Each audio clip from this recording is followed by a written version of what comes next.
जय भीम, जय भीम। ये वो नारा है जिसको सुनकर सभी जातिवादी कांपते हैं और ये हमारे बाप का नारा है जिसने इस देश का संविधान लिखा है। तो उसका सम्मान हर जगह होना चाहिए, उसके बिना कुछ भी नहीं है। मंच पर विराजमान हमारे जिला अध्यक्ष आदरणीय धर्मेंद्र राठी जी का मैं धन्यवाद देता हूं कि आज जो बहुजन उदय अभियान का शुरुआत किया गया और मैंने भी आज पहली बार मोदी नगर से शुरुआत की, तो मैं उनको धन्यवाद देता हूं कि इतना सुंदर आयोजन हुआ। और कार्यक्रम के आयोजक जगत प्रसाद दौसा जी को भी धन्यवाद देता हूं कि सर्व समाज को, सभी बहुजन समाज को, सभी पिछड़े, दलित, अति पिछड़े सभी लोग साथ आ रहे हैं। जाट, गुजर, जाटव, वाल्मीकि, प्रजापति, कुर्मी, जितने भी पिछड़े वर्ग के लोग हैं अब वो साथ आ रहे हैं और ये जरूरी है क्योंकि जब तक ये साथ नहीं आएंगे तब तक कुछ नहीं होगा। देखिए हमारे मंच में हमारी प्रदेश प्रवक्ता रेखा चौधरी जी बैठी हैं, उन्होंने बताया कि किस प्रकार महिलाएं आज हमारी पार्टी से लगातार जुड़ रही हैं और महिलाएं तय करेंगी कि उत्तर प्रदेश का अगला मुख्यमंत्री कौन होगा। तो ये आप लोगों के ऊपर जिम्मेदारी है। और कार्यक्रम के बारे में हमारे पार्टी के वरिष्ठ नेता और बहुत ही बेहतरीन वक्ता आदरणीय इस्लाम जी जो हमारे पार्टी के राष्ट्र प्रवक्ता, उन्होंने आपको बताया कि किस प्रकार ये जातिवादी लोग किस तरीके से षड्यंत्र रच कर आपके अधिकारों को छीनने का काम कर रहे हैं। लगातार दलित समाज की बेटियों पर हमला हो रहा है। आपको याद होगा हाथरस के अंदर दलित समाज की बेटी के साथ बलात्कार हुआ, उसको रात को 2 बजे पुलिस ने जिंदा जलाने का, मतलब जब उसकी मौत हो गई उसके परिवार को उसकी शव को ना देकर रातों रात उसको जलाने का काम किया। तो हमारे नेता आदरणीय जयंत चौधरी जी वहां जाते हैं और पुलिस उनके ऊपर लाठियां बांधती। वो लाठी जयंत चौधरी जी के पीठ पे नहीं, पूरे दलित समाज के पीठ पे थी। आपको बदला लेना है उसका। बहुजन उदय अभियान की शुरुआत का कारण ही यही है कि हम लोग तो ये कब से कह रहे हैं कि जिसकी जितनी संख्या है उसकी इतनी हिस्सेदारी होनी चाहिए। ये लोग नहीं चला सकते जिस प्रकार आरएसएस और बीजेपी वाले लोग जातिवादी लोग हैं कि दलित समाज का वोट लेते हैं, पिछड़े समाज का वोट लेते हैं, लेकिन मुख्यमंत्री किसी और को बनाते हैं। वो कैसा मुख्यमंत्री आप जानते हैं। दलितों से जब एससी समाज के लोगों से मिलने आता है तो शैम्पू और साबुन बंटवाता है। बताइए ऐसा आदमी आपको मुख्यमंत्री चाहिए क्या?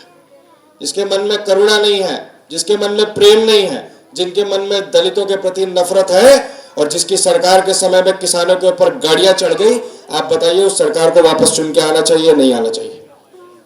आना चाहिए कि नहीं आना चाहिए? मैं आपसे लोगों से अनुरोध कर रहा हूं, हमारा आरक्षण खतरे में है। एससी एसटी समाज का आरक्षण खतरे में, ओबीसी समाज का आरक्षण खतरे में है। अगर आज हम आरक्षण नहीं बचाएंगे तो हमारी जो आने वाली पीढ़ी है, जो बच्चे हैं, हमसे सवाल पूछेंगे कि जब आरएसएस और बीजेपी के मनुवादी जातिवादी लोग आपका आरक्षण, आपका अधिकार छीन रहे थे तो आप लोग बैठकर क्यों देख रहे थे? तो इन बच्चों को हम जवाब दे सके इसके लिए हमें लड़ना पड़ेगा। और मुझे तो गर्व है कि मैं उस पार्टी से हूं जिस पार्टी ने यह वादा किया कि 2 अप्रैल भारत बंद के ऊपर कई हमारे भाई बहनों पे मुकदमे लिखे गए। 2 अप्रैल भारत बंद वाले मानते हैं कि नहीं आप लोग? बहुत हजारों लोगों पे लिखे गए। वो सभी मुकदमे राष्ट्र लोक दल की सरकार 2022 में बन रही है और सभी मुकदमे वापस लेने का काम हम करेंगे। ये वादा हम कर रहे हैं, अभी तक किसी ने वादा किया नहीं क्योंकि हम जानते हैं पीड़ा क्या है। मैं उस समाज से आता हूं, आपका बच्चा हूं, आपका बेटा। जिस प्रकार ये उत्तर प्रदेश की सरकार ने हम लोगों को प्रताड़ित करने का काम किया, पूरे देश के अंदर आज जातिवादी मानसिकता के लोग काबिज हैं। अभी वो अरुण वाल्मीकि की हत्या हुई आगरा के अंदर, सफाई कर्मचारी था बेचारा, पुलिस ने खुद चोरी किया 15-16 लाख रुपए और उस बेचारे को फंसाने का काम किया क्योंकि वो जानता है कि इसकी पैरवी नहीं। पुलिस वाले दलित समाज, मुसलमान बच्चों को इसलिए फंसा देते हैं, उनको लगता है इनकी पैरवी नहीं है। तो हम उनको बता दें, और पुलिस वाले भी अगर सुन रहे हो, कि बस 4 महीने की बात है, उनकी पैरवी भी होगी, उनकी लाठी भी होगी। जिस भाषा में समझोगे उसमें जवाब भी दिया जाएगा। हम तो कह रहे हैं घोड़ी चढ़ेंगे तो मारते हैं, मूछ रखे तो मारते हैं। अभी हम पूरे उत्तर प्रदेश के अंदर घोड़ी पे भी चढ़े और मूछ भी रखा और हमारे किसान भाई लेकर हमें चले। किसी की तो हिम्मत ने भी उतार दिया, किसी की हिम्मत तो ही नहीं मार दिया, क्योंकि वो जानता है कि हमारे जो लोग हैं, हमारा नेता सीधा है, कार्यकर्ता सीधे नहीं है। हमारा नेता सीधा है, कार्यकर्ता सीधे नहीं है। और दलित समाज के लोगों को अगर घोड़ी से उतारा और मूछ रखने पे मारा तो जिस भाषा में समझोगे उसी भाषा में जवाब देने का काम राष्ट्रीय लोकदल करेगा, और हम तो करेंगे ही। इसलिए मैं कह रहा हूं, जाग जाइए, अब गुमराह मत होइए। मान्यवर कांशीराम जो चाहते थे, बाबा भीमराव अंबेडकर जो चाहते थे कि दलित समाज का उदय हो, क्योंकि जब तक दलितों का, पिछड़ों का, महिलाओं का उदय नहीं होता तब तक भारत का कोई उदय नहीं होने जा रहा है। भारत विश्वगुरु नहीं बनेगा। भारत को अगर विश्वगुरु बनाना है तो जो लोग सीढ़ी के पायदान पर, आखिरी सीढ़ी पर बैठे हुए, उनको न्याय देना जरूरी होगा। ये कैसी सरकार है?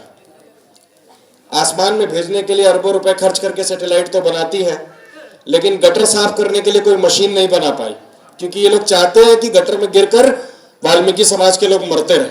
तो हम लोग तो ये वादा कर रहे हैं, बड़ी जिम्मेदारी से बात कह के जाता हूं, कि सरकार बनेगी, 500 करोड़ की एक मशीन होगी तो भी वो खरीदेंगे, लेकिन कोई व्यक्ति, कोई सफाई कर्मचारी गटर में नहीं उतरेगा, नहीं उतरेगा।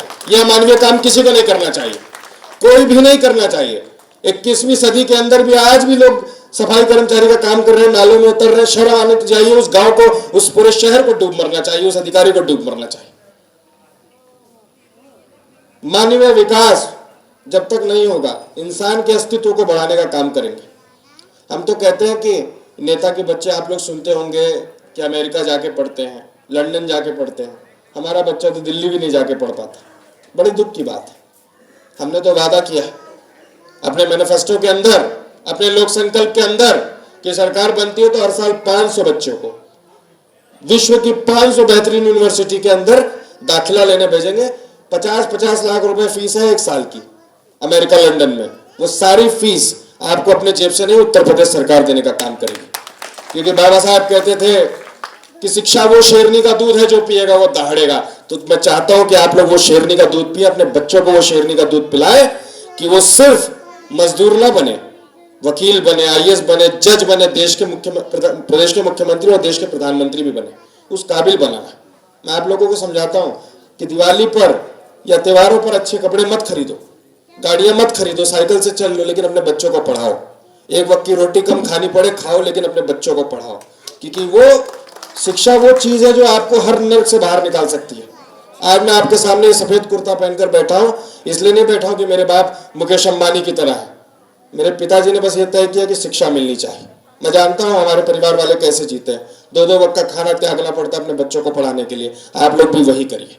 एक ने पढ़ा तो देश का संविधान लिख दिया। सोचिए, लाखों पढ़ लेंगे तो देश की तकदीर लिखने का काम करेंगे। इसलिए आपको पढ़ाना होगा। एक को मौका मिला था, संविधान लिखा उसने, और आपके वोटों की कीमत तय कर दी, कि चाहे वो अंबानी हो, चाहे वो सड़क पर रेडी लगाने वाला या सब्जी बेचने वाला, उसके वोट की कीमत एक होगी। ये बाबा साहेब अम्बेडकर की देन। ऐसा नहीं होता था पहले। आप लोगों से अनुरोध है, हाथ जोड़कर, प्रदेश को बचाइए, समाज को बचाइए।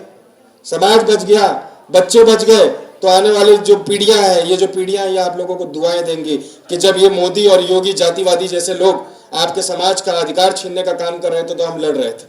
हमारे कई लोग शहीद हुए 2 अप्रैल भारत बंद में। इन मनुवादियों ने उनको गोली मारने का काम किया। उनका तो हिसाब चुकता करेंगे हम। ये 4 महीने की बात है। ये सारे मनुवादियों को, सारे जातिवादियों को, बीजेपी वालों को चेतावनी है कि 2 अप्रैल भारत बंद का केस वापस ले लो। सीवर में सफाई करने के लिए मशीनों का इस्तेमाल करो, आदमी नहीं उतरना चाहिए उसके अंदर। और ये लोग क्या करते हैं, संविदा पर नौकरी देते हैं। बताइए, जो आदमी, जो माँ अपने बच्चे का मलमूत्र साफ करती है, उसको कहते हैं ये तो महान माँ है। माँ जैसा महान कोई नहीं हो सकता। लेकिन वही व्यक्ति जो समाज का मलमूत्र साफ करता है, उसको आप लोग कहते हो अछूत है, वो महान नहीं हो सकता। एक व्यक्ति का मलमूत्र साफ करने वाला महान होता है, और लाखों लोगों का मलमूत्र साफ करने वाला अछूत होता है। ये कैसी प्रथा है, कैसी व्यवस्था? मैं इस व्यवस्था में विश्वास नहीं करता, और इस व्यवस्था को बदला नहीं है, बल्कि इस व्यवस्था का गला भी घोट रहा है। इस व्यवस्था का इस समाज के अंदर, इस भारत के अंदर कोई भी जगह नहीं। आज इस देश का बहुजन समाज जाग रहा है। वो अपने आप को देख रहा है कि उस देश के ऊपर शासक कब बनेगा। आप लोग ये तय करिए कि आपको शोषक बनना है या शासक बनना है। क्योंकि अगर आपको शासक बनना है तो आपको जागना होगा कि कौन लोग आपके ऊपर शासन कर रहे हैं।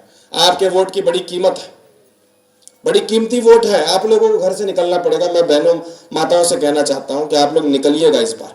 सिर्फ इसलिए मत निकलिएगा कि आपको वोट देना है, इसलिए निकलिएगा कि संविधान बचाना है। बाबा साहब का संविधान बचाना है। इस बार ने इसलिए निकली गया कि सरदार भगत सिंह, सुखदेव, राजगुरु जो फांसी पर लटक गए थे, उनके भारत को बचाना है। ये भाजपा वाले कैसे कैसे लोगों को रखते हैं।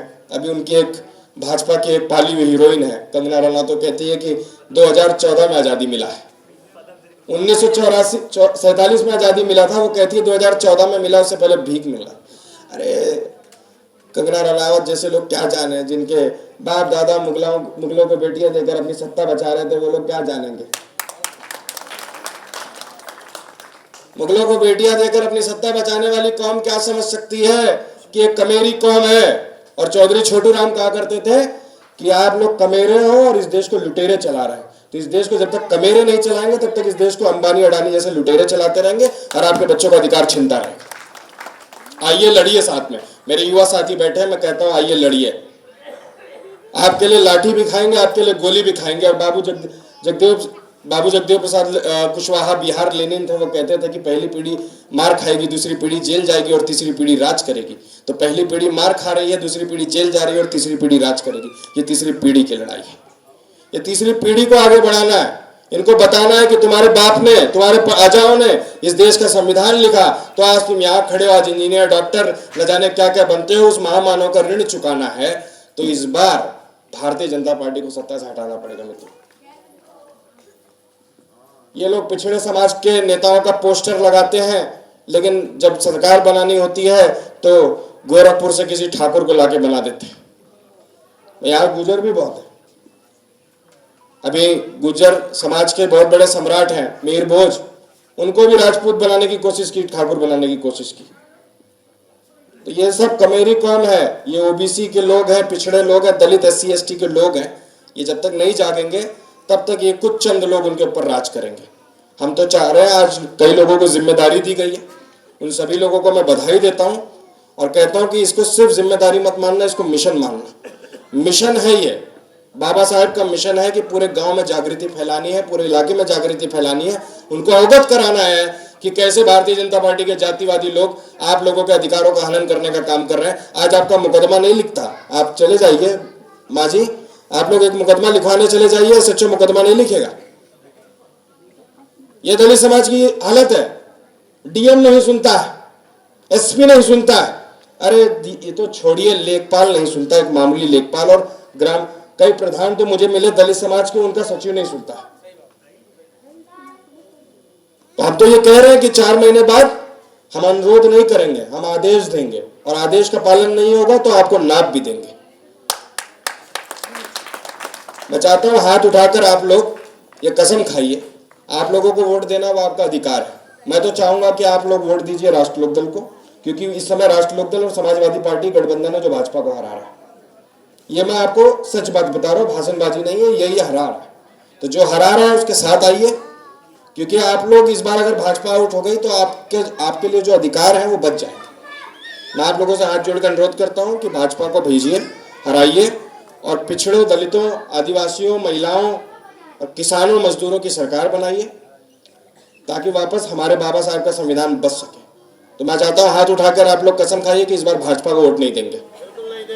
सभी लोग हाथ उठाकर कसम खाइए कि हम लोग, मेरे पीछे दोहराइए कि हम लोग भारत के जो नागरिक हैं, बाबा साहब अम्बेडकर की, उनके बनाए संविधान की सौगंध खाते हैं कि इस बार भारतीय जनता पार्टी को सत्ता से बेदखल करने के लिए जो भी करना पड़ा हम करेंगे। ये इस बार जब वोट देना है तो गंगा में बह रही लाशों के लिए वोट देना है, ऑक्सीजन से तड़प तड़प के मरने वालों के लिए वोट देना है, 2 अप्रैल भारत बंद में जेल जाने वालों के लिए वोट देना है, गोली खाकर मरने वालों के लिए वोट देना है, जिन बेटियों की अस्मत लूट दी ले आती है उनके लिए वोट देना है। इस बार भारतीय जनता पार्टी को बाहर करना है दोस्तों, किसानों की और मजदूरों की सरकार बनानी है। और चाहता हूं इस बार आप लोग मेरे साथ नारा लगाएं, जय भीम, जय भीम। चौधरी चरण सिंह, चौधरी चरण सिंह, चौधरी अजीत सिंह, बाबा भीमराव अंबेडकर, बाबा भीमराव अंबेडकर, चौधरी जैन सिंह, चौधरी जैन सिंह, तो इस बार जब वोट देने जाओगे तो इतनी जोर का बटन दबाना कि करंट गोरखपुर के साथ साथ गुजरात में भी लगना चाहिए। उनको पता चलना चाहिए। तो मैं आपसे पूछना चाहता हूं, इस बार जब वोट देने जाएंगे तो कौन सा बटन दबाएंगे? कौन सा बटन दबाएंगे? कौन सा? कौन सा? जोर से बोलिए, आवाज नहीं आ रही है। नल का दबाना, बिल्कुल इस बार नल का दबाना, इतनी जोर से हैंडपंप चला देना कि उसके पानी से कमल और कीचड़ दोनों बह जाना चाहिए। बहुत बहुत धन्यवाद सभी लोगों को। जय भीम, जय भारत। नेशनल दस्तक की आपसे गुजारिश है कि अगर इसको बचाना चाहते हैं तो नेशनल दस्तक को सब्सक्राइब करने के लिए रेड कलर के सब्सक्राइब बटन को दबाएं, फिर बेल आइकन की घंटी दबाएं। नेशनल दस्तक को बचाने के लिए बहुत जरूरी है कि हर खबर को शेयर करें, लाइक करें, कमेंट जरूर करें।